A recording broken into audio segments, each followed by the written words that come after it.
Got a routine around here. Guys? No? James, we saw Nolan involved today. First time we've seen that in spring ball. What does it mean that he's back on the field, and what was he able to accomplish this spring during the last 4 or 5 weeks? Yeah, he doesn't really have anything significant. He's just had something that's been nagging for a while. Obviously, we would have loved to have him for spring ball, but that hasn't happened. It's going to be really important as he has a real strong summer.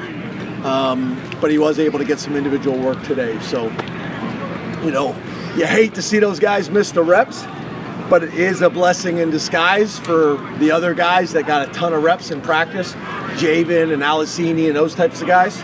But we would love to have him. James, speaking of something significant, we saw Cam Wallace today, and we know that he had a serious injury last September. What has it been like watching him go through that rehab process to get to this point, at this point in the calendar? Yeah, just, in a good position now. He was able to do some individual today in the last practice as well. As you guys can imagine, with a significant injury like he had, there's a physical component to it, there's a mental component to it, and there's an emotional component to it. So I think he's in a good place. There's some types of injuries that the doctors are going to push you because you got to work through it, and there's others that you can't, right? And, that was one of those. So I think he's going to be in really good position for summer camp, and he's right about where he should be at this stage. What factors do you consider? Is your voice deeper than it normally is right now? I don't think so. It sounds like. Is that right? Yeah. Okay. I was just saying, what factors do you consider when you're looking at a recruit? It just got higher. It got higher. It's the speed. It's cadence. The cadence. Yeah. Okay. If you need me to give a want to, I'm here. But factors when you're thinking about bringing in 2 quarterbacks in the recruiting class, what do you consider? What makes the difference there? Well, I think we've done it multiple times here. I think number one, you'd like those guys to have different skill sets. That plays a factor into it. At the end of the day, we want to make sure that we have as much competition at every position as we possibly can.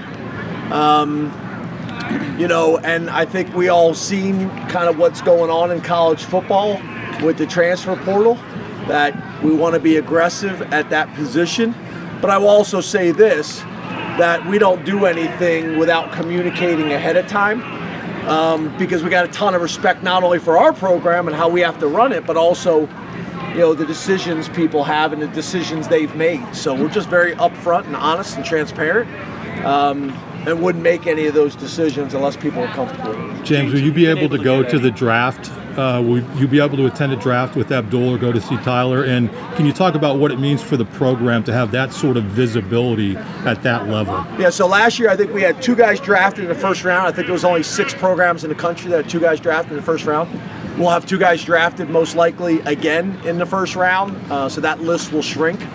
I'm gonna myself, Dion, Ty Howell's wife, a few of the media people, internal media. We're gonna fly down, have lunch with Tyler and his grandparents and his parents and his entire family during the day, because there's no way to be with both of them at the same time.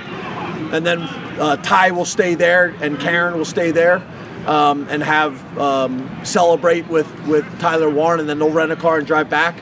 And then we'll fly out to Green Bay and celebrate with Abdul. And then as soon as that happens, jump on the plane and fly back, because we got things we got to get done. And then obviously I also want to make sure that I'm calling and I'm in touch with all the other guys, because I'd love to be at all of theirs, right? And all of them are having draft parties, and I just can't make it to all of them. So we'll be in touch with all those guys as well. Make sure we're communicating. James, you've talked about a couple of the guys that have been out and we saw back at practice, but have there been some of those young players, maybe on the defensive side of the ball, that in the absence of some of those veterans have stepped up and maybe changed your opinion of what they could be for you in this upcoming season? Yeah, I think it's similar to what we talked about with Rucci, with some of the other guys like Alicini getting reps. It's the same thing on the defensive side of the ball with Denai. missing time this spring. It's allowed a bunch of defensive ends to get a ton of reps. And you could say that at a number of positions. But yeah, like for us, the way we practice, the way we install, we do 2 groups on defense. We do 3 groups at times on offense, so everybody's getting reps. Same thing like today. We're doing the 1s, we're doing the 2s, and we're also doing the 3s and 4s, which not a lot of people do that. We do the same thing during training camp. So those reps are valuable, right? For us to evaluate, for the players to have an opportunity to grow and get better, for all of it. A lot of decisions are going to have to be made here in the future, so those reps are critical. James, have you decided what the format will be for the three-way game? If so, what will it look like? Yeah, it'll be very similar to what it's been in the past. We're doing an autograph session this year. We will start with 2 skellies.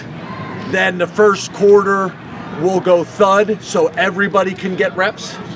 Then we'll transition second quarter, third quarter, fourth quarter will be live, so we can evaluate those guys in the stadium. Kicking will be on air like it's been in the past. I think each quarter is maybe a minute shorter than it's been that you guys are used to, and then it won't be on TV.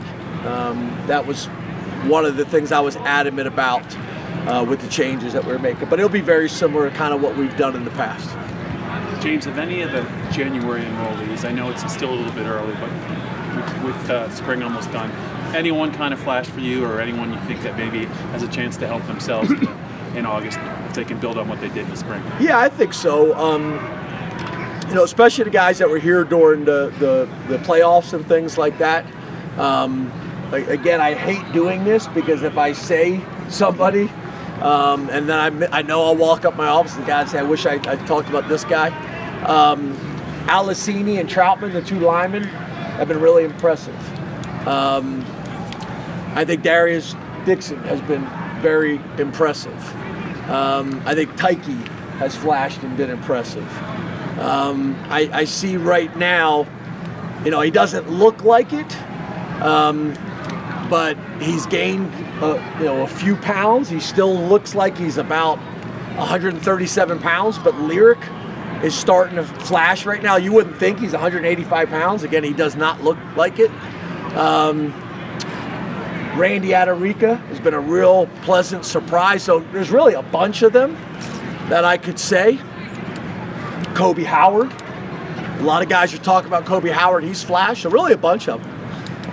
Kind of had a meeting with those guys today about, special teams, playing on special teams as true freshmen, if that's their primary role, things like that, who would be interested in doing it. So we got time to figure it out, but, it's worthwhile.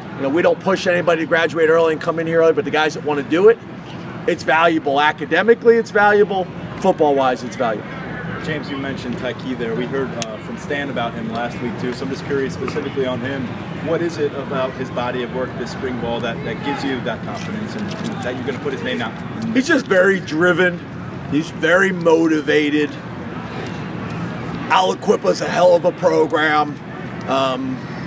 And what we have found is when you can get good players from really good programs, they're just much further ahead. Super competitive. He's tough. This isn't too big for him. So just a lot of things to like about him. A lot of things to like about him that have showed up already out here. Hey, James, there's a lot of good players in that running back room. You mentioned how important the RB3 spot's going to be this season behind Singleton and Allen. Well, how creative can Andy get with all the talent that's at running back this season? Very. Obviously we want to be able to use multiple backs on the field. That'll be part of the conversation, right? It's the wide receivers aren't just competing with the wide receivers. The tight ends aren't just competing with the tight ends. The wide receivers are competing with the tight ends. So the third wide receiver is competing with the second tight end. The third wide receiver is competing with the second running back.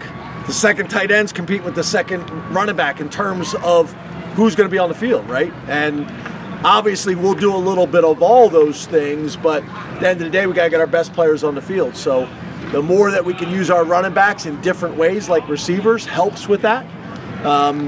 It's been a big part of what we've done this spring. it'll need to be a big part of what we do during training camp as well. James, you've gotten a longer look at Peter Gonzalez than you got last year. What has he shown you to this point? All he's done is individual. What has it meant for him, I guess, to get his feet back underneath him on the field a little bit? Yeah, it's great. It's hard for me to say a whole lot about a guy who's just done individual. He hasn't been able to be cleared for anything else. I haven't seen him in a one-on-one. I haven't seen him in a 7-on-7. So it's hard to say. He's a beautiful kid. He's big. He's strong. Obviously ran really well, before the injury. He's a very mature kid. He's a very intelligent kid, but we just haven't had a chance to see. He got hurt pretty early on during the season last year, and then hasn't been cleared yet, this spring. So just hard for me to speak on a whole lot of that stuff rather than kind of the intangible traits that he has. Thank you. Thanks. Thanks, guys. Thanks, James.